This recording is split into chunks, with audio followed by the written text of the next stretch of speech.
इस तरह से तकरीबन 3 हिस्से के करीब हमने जो उसका वो पेड़ा था वो ले लिया है, और बाकी इसका 1/4 जो है वो मैंने रख दिया है। उसकी हम छोटी जो है वो ब्रेड बना सकते हैं, या फिर हम किसी और चीज़ में उसको शामिल कर सकते हैं। इसकी अब हमने टेक्निक देखनी है कि हम इसको लंबाई के रुख पे बेल लेना। इसकी लंबाई जो है वो ऐसी होनी चाहिए कि ना बहुत जो है हमने इसको थिन बेलना है और ना बहुत थिक हो। अगर बहुत थिन होगा तो इसका क्रस्ट बहुत पतला हो जाएगा और ये जल्दी जो है वो खुश्क हो जाएगा और हमें मज़ा नहीं आएगा। बिल्कुल क्रस्ट जो है वो इसका जल्दी जो है वो क्रंची सा हो जाएगा। और अगर हम इसकी मोटी डो बेलेंगे तो फिर ये अंदर से कच्चा रह जाएगा। इस तरह से हम इसकी फिलिंग करेंगे। बहुत ज़्यादा हमने फिलिंग से नहीं भर देना। यहाँ पर चेडर चीज़ और मेरे पास पिज़्ज़ा चीज़ थी, जो दोनों को मैंने अच्छी तरीके से उसके ऊपर स्प्रिंकल कर दिया ग्रेटर की मदद से।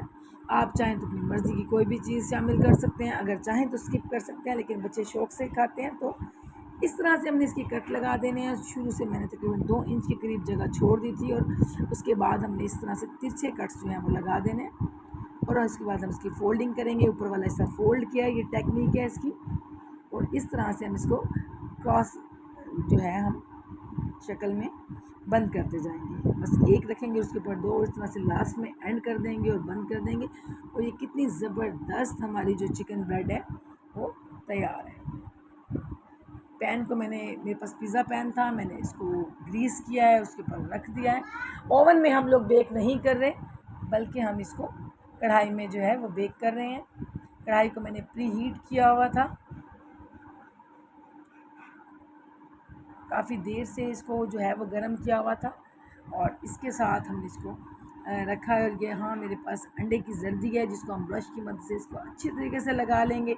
इससे एक तो इसका फ्लेवर बड़ा मज़े का हो जाएगा, और इसके अलावा इसका कलर भी बहुत ज़बरदस्त आएगा। यहाँ मेरे पास जो है कलवंजी थी, जिसको मैंने इसके ऊपर स्प्रिंकल किया है। देखें कितनी ज़बरदस्त इसकी शक्ल हो गई है, और इसका टेस्ट भी बहुत ज़बरदस्त होगा इसके साथ। इसको हम कर देंगे कवर अच्छी तरीके से। यहाँ पर मैंने इसको थोड़ा सा जो है वो इसका लीड मैंने हटा कर देखा है कि क्योंकि हम इसको पैन में कर रहे हैं तो कहीं ये नीचे से जो है वो ख़राब ना हो जाए। लेकिन माशाल्लाह माशाल्लाह बहुत ज़बरदस्त, बहुत अच्छे तरीके से जो है ये तैयार हो रही है। बड़ा चीज़ी सा जो हमारा चिकन ब्रेड है वो बन रहा है। एक दफ़ा फिर मैंने अंडे की कोटिंग की है, ताकि इसका ज़बरदस्त सा जो कलर है वो मज़े का बन जाए। और ये जी 45 मिनट्स के लिए मैंने इसको बिल्कुल कवर कर दिया था और उसको नहीं खोला। और ये देखें कितनी ज़बरदस्त मज़ेदार और बड़ी चीज़ी सी चिकन ब्रेड जो है वो रेडी है। आप लोगों को कैसी लग रही है, और क्या आप लोगों ने चिकन ब्रेड ट्राई की हुई है? अगर नहीं की तो मेरी रेसिपी को ज़रूर ट्राई कीजिएगा। बच्चों के लिए मैं इसी तरह से छोटे छोटे चिकन ब्रेड के जो स्लाइस हैं वो भी बना लेती होती हूँ। बच्चे खुश हो जाते हैं बजाय कटिंग की हुई करने के। और मेहमानों के लिए आप आराम से बनाएं, और घर में आप यकीन करें कि बड़ा अच्छा फीडबैक मिलेगा।